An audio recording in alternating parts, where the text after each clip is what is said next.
It was, in fact, a desperate search and a utopia that contained its own contradiction. That's not where we are, dumbass. That's not where we are, dumbass. Take two. The situationists tried to see themselves as they saw the people of Watts, confronted with, quote, the reality of a capitalism and a technology that render the individual powerless, except if he is a thief or a terrorist. Words written in 1987 by Stanley Hoffman, distinguished professor of history, but in 1965 unthinkable outside small circles of fanatics.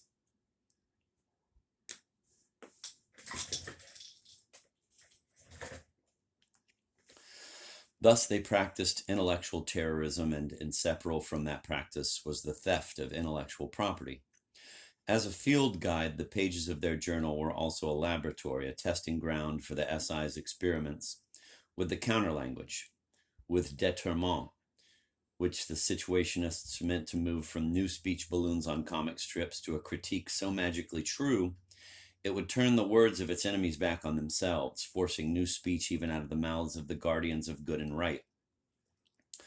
Like the dérive, this was the aesthetic occupation of enemy territory, a raid launched to seize the familiar and turn it into the other, a war waged on a field of action without boundaries and without rules.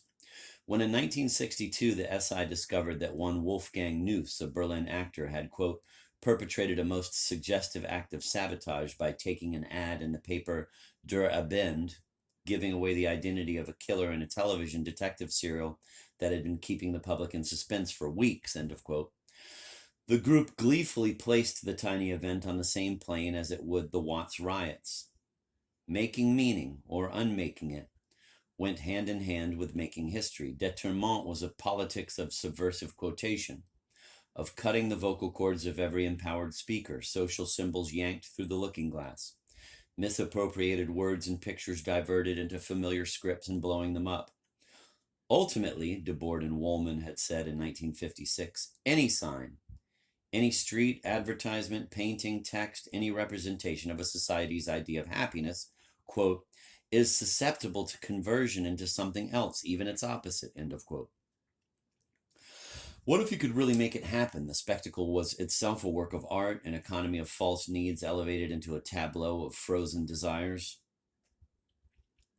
True desires reduced to a cartoon of twitching needs.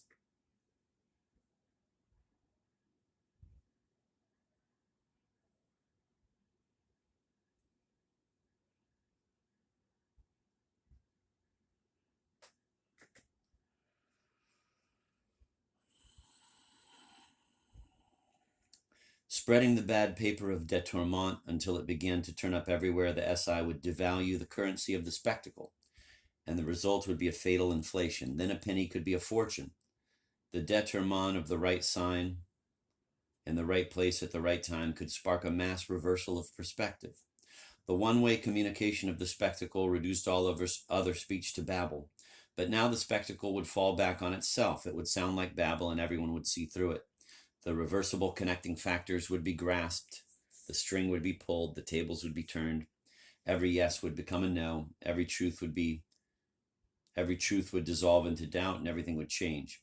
Then the SI, having styled itself, quote, an obscure conspiracy of unlimited demands, end of quote, quote, a general staff that does not want troops, end of quote, would realize its dream of a new Jerusalem by disappearing into it, into a riot of social glossolalia, where the, quote, freedom to say everything, end of quote, would be inseparable from, quote, the freedom to do everything, end of quote. Quote, we will only organize the detonation, end of quote, the SI promised in 1963. The free explosion must escape us and any other control forever. And then memoirs could be happily forgotten as if it had never been.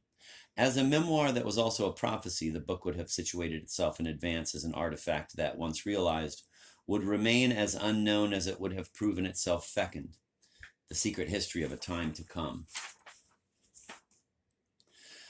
It was, it turned out, a sort of map to a territory that had ceased to exist, an account of adventures that had taken place there. Quote, there was then on the left bank of the river, one cannot dip one's foot twice in the same river, or touch a perishable substance twice in the same state, a neighborhood where the negative held court, end of quote. So Debord said to his camera in 1978, when the time to come had passed. There, he wrote a year later, in 1952 in Paris, 4 or 5 unworthy people decided to search for the supersession of art, end of quote. He did not explain what this meant, or rather, he explained in a distant way, putting quotes around another phrase one could have found floating in memoirs. Quote, "The supersession of art is the Northwest Passage of the geography of real life. So often sought for more than a century, a search beginning especially in self-destroying modern poetry," end of quote. Debord was not, a quarter century after the 4 or 5 had begun their search for transcendence, talking about poetry, not as one usually understands the word. He was talking about social revolution, a complete transformation of life as people actually lived it every day. He was talking about what he had glimpsed in the insurrection of May 68, a happenstance, he was now arguing, a month of noise whose prefiguration could be seen in the interrupted narratives and fragmented representations of memoirs, all transposed back into the vanished daily life of the 4 or 5, the provisional microsociety. Recapturing the language of that self-destroying modern poetry, not to write it, but to live it out and set it loose in the world, that, Debord was saying, was what the LI had been about. Finishing off art, declaring in the heart of a cathedral that God was dead, plotting to blow up the Eiffel Tower. Such were the scandals occasionally offered up by those whose way of life was the real scandal. The domain we mean to replace and fulfill is poetry, the SI said in 1958. The revolution the SI wanted was going to realize poetry, and realizing poetry means nothing less than simultaneously and inseparably creating events in their languages. This was the future and also the past, the whole world. The moment of true poetry brings all the unsettled debts of history back into play. The situationists want to forget about the past, they said as they began, but they never did. The past was a treasure chest, now the lock, now the treasure. Michelle Bernstein was a member of the LI and the SI almost from the beginning to almost the end. In 1983, she sat in her airy living room in Salisbury and explained, "Everyone is the son of many fathers," she said. "There was the father we hated, which was surrealism, and there was the father we loved, which was Dada. We were the children of both. They were enfants perdus," Debord often said, lost children, and so they claimed any fathers in whose faces they could recognize their own, the surrealists, the Dadaists, the failed revolutionaries of the first third of the 20th century, the communards, the young Karl Marx, Saint Just, medieval heretics, and all. As Debord and the others began talking in the 1950s, were moribund, forgotten memories and rumors, Mankay, Maudit, all were at best legends to the LI and the SI, part of a legend of freedom.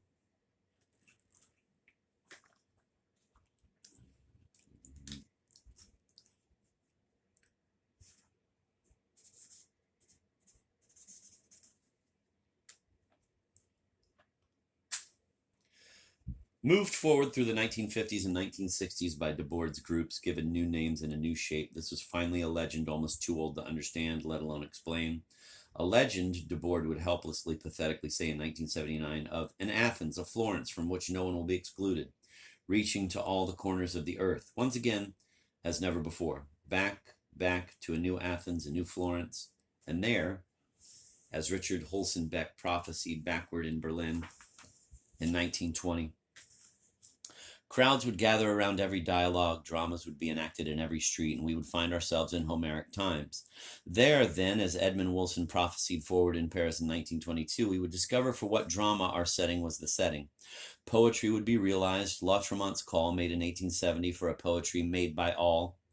We would feel the will to speak, discover what it was we wanted to say it, be understood, win a response. All at once, we would create events in their languages and live in permanence within that paradise. Quote, "We have to multiply poetic subjects and objects," end of quote, Debord wrote in 1957 in the founding newspaper of the SI, quote, "and we have to organize games of these poetic objects among these poetic subjects. This is our entire program, which is essentially transitory. Our situations will be ephemeral, without a future, passageways," end of quote.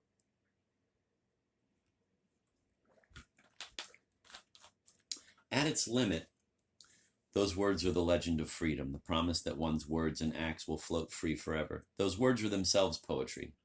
They can stay right where they are in perfect balance, or they can lead anywhere, a motionless cause. In pursuit of a motionless cause, an idea of transformation so abstract it could hold its shape until the world was ready to be changed by it. The LI and the SI tried to act out a legend of freedom, and at the most, that is all they now. That is all they are now. Always, no matter how incisive their ruthless critiques of whatever existed, there was that element of abstraction, an element that gave those critiques, whether applied by the LI to Guatemala in 1954 or by the SI to Watts in 1965 or France in May 68, a bewitching negative power, the hint of an event and a language to come, which still keeps the story the groups tried to tell alive. As I tell the story, it all begins and must be judged against what once happened in a nightclub and was returned to another, just as what happened in those nightclubs must be judged against what for certain moments was taken out of nightclubs, written on walls, shouted, played out in buildings and streets that were suddenly seen as never before. From one perspective, the line is easy to draw, just a line. For example, the LI's 1953 graffiti, Never Work, which reappeared as May 1968 graffiti and was rewritten in 1977 for the Sex Pistols' 17. Quote, "We don't work, I just feed, that's all I need." End of quote. But that connection, a one-line LI manifesto as featured in one-time situationist Christopher Gray's Leaving the 20th Century, the Incomplete Work of the Situationist Internationale, and passed down by Gray's friends Malcolm McLaren and Jamie Reed to Johnny Rotten, is tradition as arithmetic. To find its story, one has to disrupt the continuities of a tradition, even the discontinuities of a smoky, subterranean tradition. With a certain simultaneity, with a certain simultaneity.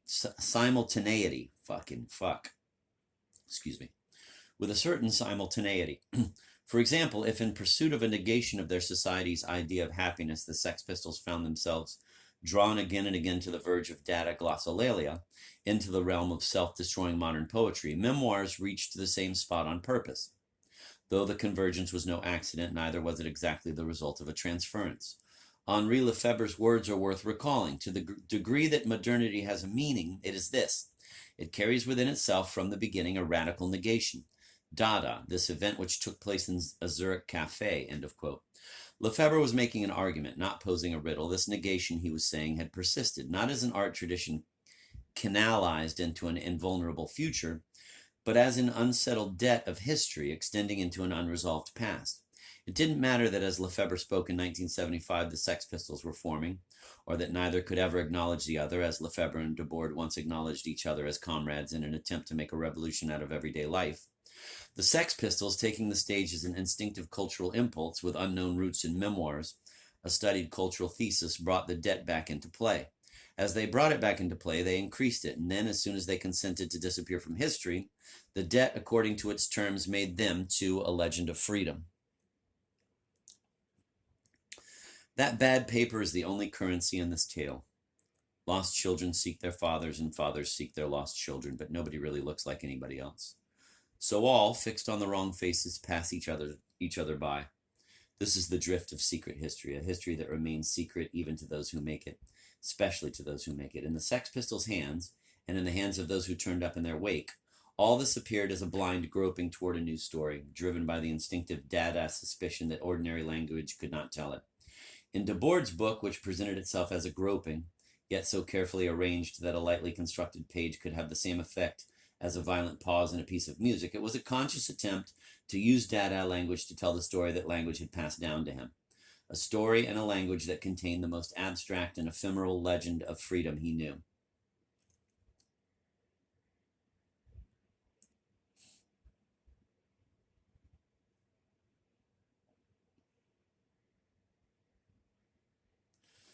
It was a legend, Debord might have thought as he cut and pasted in 1957, that was part of a past and part of a future he had helped make. He had lived it. Whatever Dada had been now, from page to page in Memoirs, it was something else. Once, the legend had it, it was an experiment in self-destroying modern poetry. Now it was the struggle of a small band moved by the notion that the language of self-destroying modern poetry was a key to social revolution, to raise fragments of experience. Quote, "The evening Barbara," end of quote. Quote, our talk is full of booze, end of quote. Quote, lights, shadows, figures, end of quote. One could pick out as memoirs began. To the level of the book's epigraph, quote, let the dead bury the dead and mourn them, end of quote.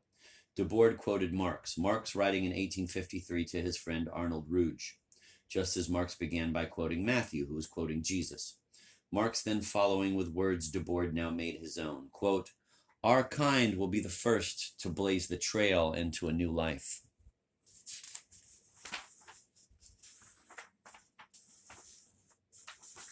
The art of yesterday's crash. Believe it or not, once a man became famous by reciting poetry that had no meaning. It's easy to believe. On this show, nothing is strange. The viewer sees a bit of film, a reenactment, two men dance hunched over on a shallow stage, peeping and chirping while a third plays piano. Their movements are cramped. It's boring. A man in a stiff costume with a high striped toque on his head is brought out. The costume overwhelms his whole body. He can't move. He has to be carried onto the stage and plopped down like a big prop. He reads out disconnected syllables in a heavy, lugubrious voice. This is boring too.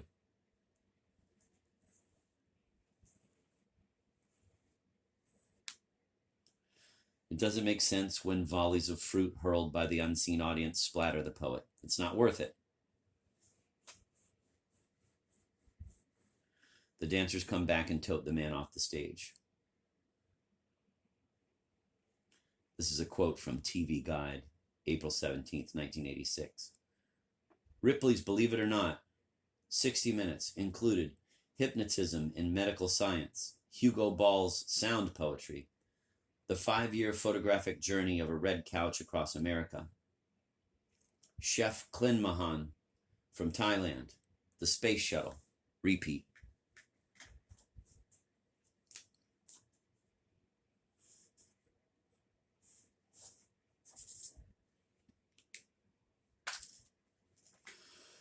Once the viewers told this was a hit. You believe it. Chief Klin Mahan throws food in the air to season it. He's a hit. Freud used to hypnotize his patients. He's still a hit. Guest star Marie Osmond lies on a red couch that has been trucked all over the USA to be photographed for an art book. It's a hit. She's not a hit. She's divorced, and as an overpublicized exponent of traditional values, she's not supposed to be, but maybe some of the couch will rub off. The only problem is the space shuttle. No doubt when the program first aired, happy-go-lucky footage of astronauts floating strawberries in zero gravity and trying to catch them in their mouths was funny.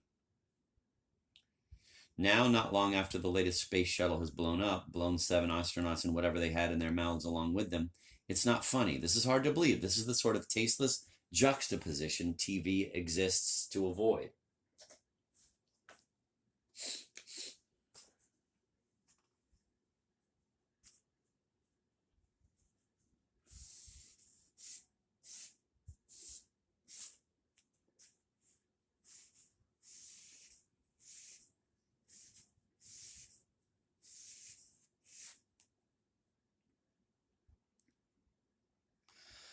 The formal juxtaposition of the evening's items, suggesting identifications between art and science, alchemy and housework, occultism and militarism, or a general vice versa, is a TV version of what, when the man in the costume was brought onto the stage, was called Dada.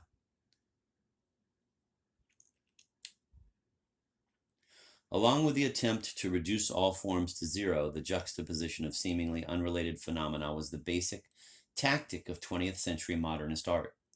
The idea was that to the degree aesthetic categories could be proven false,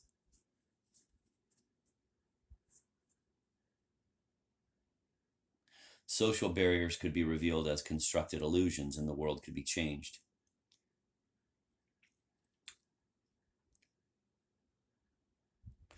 Things are not as they seem. That was the message then, and that is the message now. The difference, so goes the legend of the 1910s and 20s, when artists across Europe created new worlds on paper and canvas, worlds so violently new that gazing at them today, one can read the official history of the century as little more than a desperate retreat from these terrifyingly obvious utopias, from the new worlds implicit in an L. Lissitzky construction, any Man Ray photograph, any distill design, is that then the message was shocking, and now it is not even a message.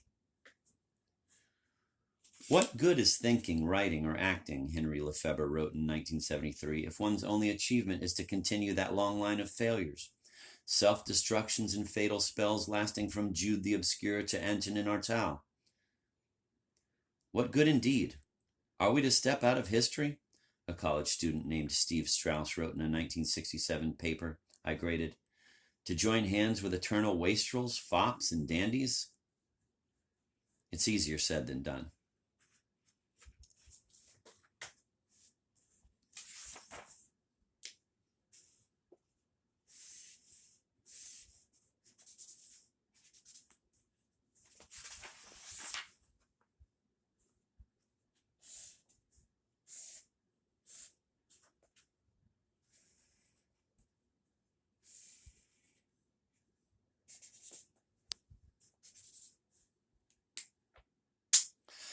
Leaving the road most taken, we might step out and join Lefebvre's long line almost anywhere, step into the Champ Libre, the Freistrasse, most often the imaginary terrain of a parallel history.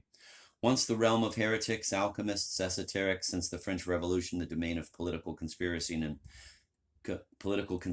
and aesthetic avant-gardes, perhaps little more than a place for naysayers to claim a position ahead of history while fighting a rearguard action against it, against the Industrial Revolution, the middle class, the bourgeoisie, mass man, mass society. In a phrase, modern democracy. A parallel history powered by the plain wish to break out of the story most told and most often condemned to travel with it like the bird on the rhinoceros. The naysayer's wish circling back finally to meet no new man, no new world, but only what little is left of the desire that set off the journey in the first place. He could be found at the Livraria Catalina. Novelist Mario Vargas Llosa wrote of his character Galileo Gal, revolutionary Mankay of the War of the End of the World. He was a veteran of the Commune, washed up in Brazil at the end of the century. In the shade of the palm tree of the Mirador of the Sorrowful, or in the sailors' taverns of the lower town, explaining to anyone with whom he struck up a conversation that all virtues are compatible if reason rather than faith is the axis of life. That not God but Satan, the first rebel, is the true prince of freedom, and that once the old order was destroyed through revolutionary action, the new society, free and just, would flower spontaneously. Although there were some who listened to him, in general, people did not appear to pay much attention to him. Born in 1901 in Haguet-Maus, southwest France, Lefebvre first joined the line he would later curse in Paris in the 1920s, the heyday of surrealism. We are certainly barbarians since a certain form of civilization disgusts us. Categorically, we need freedom, but a freedom based on our deepest spiritual needs and the most severe and human desires of our flesh. The stereotyped gestures, acts, and lies of Europe have run their disgusting circle. Spinoza, Kant, Blake, Hegel, Schelling, Proudhon, Marx, Stirner, Baudelaire, Lautréamont, Rimbaud, Nietzsche. This list alone is the beginning of your downfall. So read Revolution First and Forever, a surrealist manifesto Lefebvre signed in 1925. This was the line of fatal spells, no less an attempt to cast one. Lefebvre soon left it, following the surrealists into the French Communist Party, and embarked on his great career as a Marxist social theorist. My first article in the Review of Philosophies, Lefebvre said in 1975, looking back to 1924, was a portrait of Dada. It brought me a lasting friendship with Tristan Tzar. I remember that name.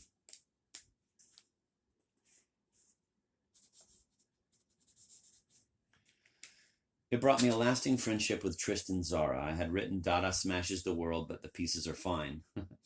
Each time I ran into Tristan Tzara, he'd say to me, so, you're picking up the pieces? Do you plan to put them back together? I always answered, no, I'm going to finish smashing them.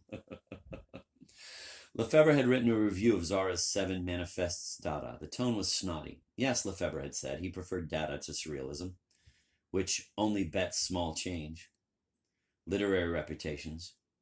Against the careerist pretensions of André Breton and his group, easily satisfied by scandal for scandal's sake, by the applause or catcalls of tout le monde, Dada at least reached for an absolute, the end of the world, but it was a puerile absolute, solely the spirit that says no, vainly proclaiming the sovereignty of the instant, a pseudo-sorcery.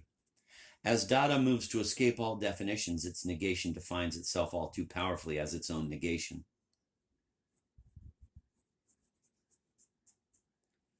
As philosophy, Dada was a slipknot, your basic sophistry 1A. Everything I say is a lie. Only 23 in 1924, Lefebvre already had one foot in history to balance the other in the long line of fatal spells. Fast on his feet, he wrote like an old man, smiling over the enthusiasms of his yet-to-vanish youth, ready for serious business. What is to be done? But in 1975, half a century on from the philosophies, looking back at his long-gone callow self, he sounded like a 23-year-old. No, I'm going to finish smashing them.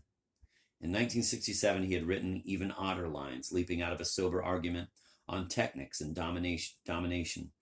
Quote, modern art, literature, culture, were they not one wartime day blown up simply because in the right place at the right time, a young man set down a paradoxically potent little explosion, two redundant syllables, da-da. Those syllables were the pieces of Lefebvre.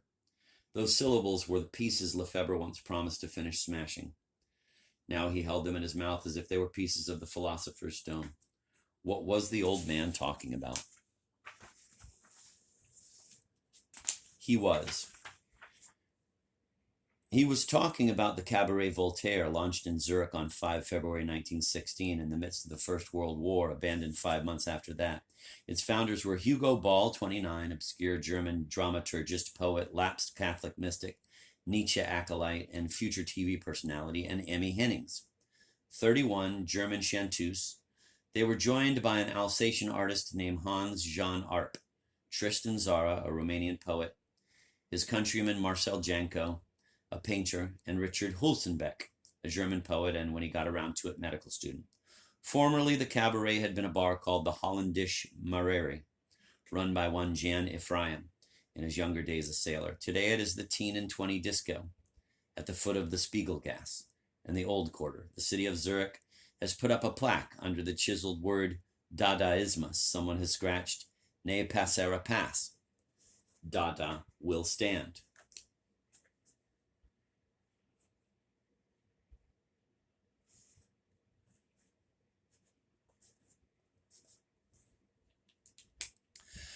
It was a precious nightclub in which the artist's promise to reveal the meaning of life was turned into a vaudeville show where all the acts appeared at the same time. Dada has been mixed up with an art movement, Hulsenbeck said a few wars later in 1971, though it has nothing to present as an art movement if you think of Cubism, of Impressionism, or whatever. These are all problems of form, of color, of something that is shown or devised or has the aim of being a work of art. Now this we didn't have at all. We had practically nothing except what we were.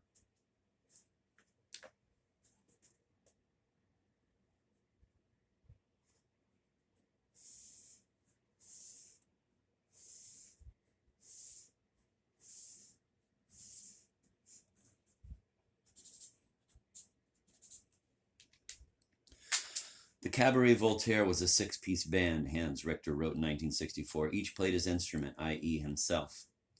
A young German painter, Richter arrived in Zurich in August 1916 after being wounded at the front. The Cabaret Voltaire was already there, were giants in the earth. Richter had missed it. Arp reports from the scene. On the stage of a gaudy, motley, overcrowded tavern are several weird and peculiar figures representing Tzara, Janco, Ball, Hulsenbeck, Madame Hennings, and your humble servant. Total pandemonium. The people around us are shouting, laughing, and gesticulating. Our replies are sighs of love, volleys of hiccups, poems, moos, and the meowing of medieval bruitists. Tzara is wiggling his behind like the belly of an oriental dancer. Janco is playing an invisible violin and bowing and scraping. Madame Hennings, with a Madonna face, is doing the splits. Hulsenbeck is banging away nonstop at the great drum, with Ball accompanying him on the piano, pale as a chalky ghost. A year later, all this was allegory, naming imitations and analogs all over the West. In New York, Arthur Craven, Man Ray, and Marcel Duchamp took the tag. In Paris, André Breton, Louis Aragon, Paul Eluard, Francis Picabia, and a dozen more. A urinal was exhibited as the embodiment of the beautiful, the true, and the good as art. A mustache and an obscene anagram were drawn on a postcard of the Mona Lisa. Such acts had effect. Some people paid attention, some were irritated, and some were thrilled. Dada was received as nonsense with a straight face, or maybe vice versa, well-dressed young men in good cafes placing kick-me stickers on the rumps of their working-class waiters, a privileged retort to the moral dilemmas posed by the World War. Let's party. A joke finally settling into encyclopedias. A complex international movement, Dada was essentially an attack on both artistic and political traditions. Its early performances were designed to outrage the conventional, but all manifestations had in common antisocial behavior, nihilism, and a desire to shock.